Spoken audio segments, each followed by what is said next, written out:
Hiya, there's so much going on. I'm really excited to tell you. Okay, so let's just address what you can see in the camera right now. Over there, right there, is a mannequin, and I've bought one so that I can demonstrate sari draping videos. I always find that I'm not entirely satisfied when I do sari draping on myself, because sometimes you just want to get the pleats just right, and when you bend down it kind of affects the flow or the fall of the pleats where, when you bent over them, and so you can't just get them as perfect as you like, or you can't mess around with the back because obviously you're not multi-jointed that you can reach out the back.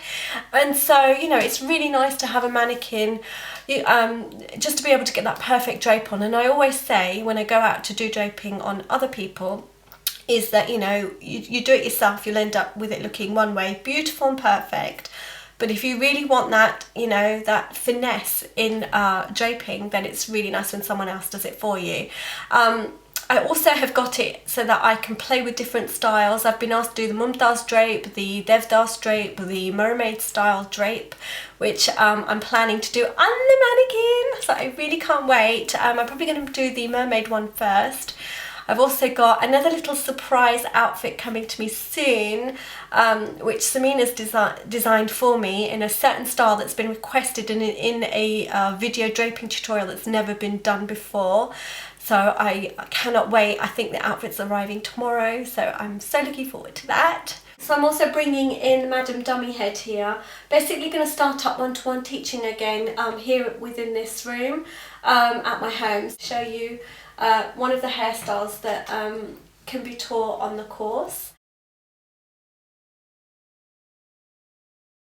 I've also got new glasses, and that's one of the reasons why I didn't do tutorials. I've got so many excuses for not doing tutorials. One of them is I'm suffering with really dry eyes, so I can't wear my contacts at the moment, and I hated my other glasses, so I just didn't wear anything for ages.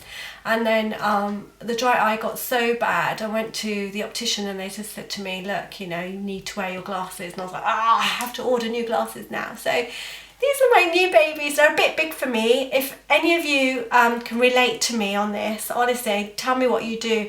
I've got really small temples, and so most glasses look quite big on me. And I used to get children's glasses and they used to fit okay, but obviously as I've had kids and my face has expanded, I've gone fat, I have to wear like the smallest glasses, but they still don't feel right. They're just always so big here or under here or from the side. But I've bought these and I know they are a bit big for me, but they look okay. My friends have been like, no, don't return them. I can see this being a really long video and I'm really sorry for that. But the other exciting news that I have, before I tell you, I just wanted to explain that I did I was saying before, I did think about, do I really want to do this on camera? Do I want to vlog about it? The only thing I would say is that when I wanted to find information, there was nothing on the internet. And so I needed answers to what I'm doing now. And I just, I would have really appreciated something like this that I could follow. And so all the issues that I come up with in extending my house from start to finish, I think it would be useful to anybody else who's going through the same process. Extending my house isn't going to be easy because I've got a funny corner plot, I've got a lot of garden space, but it's kind of at a really funny angle. It kind of goes off in a V at the top and then it goes wide right down to the end, and then it sort of squares off. So we think we can do a side extension. We think we can do a bigger than normal extension at the back to this room because my neighbour's extension is a lot bigger, and we're hoping that the council will give us permission based on that. It would be wrong or odd looking if ours had to be stepped back because theirs is quite far forward and right on the boundary line.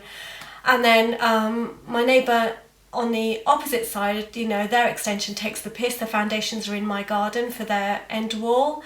So I just think, for the council to turn around and say to us, no, you've got to keep within the normal guidelines, I think that would be just really taking the mickey. So we're really hoping that we get an architect that really fights our case for us. We're also hoping for either a loft extension. I'm not so keen on a loft extension, but a double-storey extension. So I'm going to record everything that goes with all that palaver, and then hopefully, fingers crossed, we'll get a result that you can all celebrate with me. And if we can't get it, then we might consider moving. So you know, you can follow my journey if you want to. It will be different to doing makeup, certainly, and a lot more of this, which I'm good at. Also, with the issue that we have is that we've got shared drains. The drains that we have block up a lot, and I have decided that I don't want to build over, which is where the drain is included within the extension, but it's got a special manhole cover. It just is horrible when the drains block up. They block up like 2 doors down, but the guy has to knock on my door in order to put the pipes through, in order to flush the system out. And it's often at 11:30 at night he comes round, and the stench is awful. You can't even sit out in the garden. If he comes at night, all the stench then comes in the house because the back door's open because he's working, and it is really disgusting. So I just don't want that at all. So we don't really know. I've been looking at, you know, how to go about this, and I've been looking at, you know, the Thames Water's guidelines, and I think we'll be able to move it, but we're just not sure how, because our system is just shared, and it's a bit strange. You know, we don't know how much it's going to cost us to do. I just know that I don't want it whatever it costs, because it's just not happening. I'm not going to have that in my house. I just want it done and moved up further. Also toying with the idea of the fact that we're going to get less garden space. I love the garden so much, so I really I'm going to miss any garden that we have less of. So yeah, I just wanted to say, you know, why I'm doing this vlog. I don't want it to be you know, I was toying with the idea of not doing it, but then you're going to be able to, you know, if I'm recording, you're going to see all this stuff going on around me, and if I just don't mention it, to me it feels like I'm lying to you. So I just want to be open about it, that I'm going to hopefully you know, do an extension at some point soon, and I thought, why not just record my whole journey. Thank you for staying with me while I've been away from YouTube, and I'll speak to you guys soon. From me and Madam over there. Bye.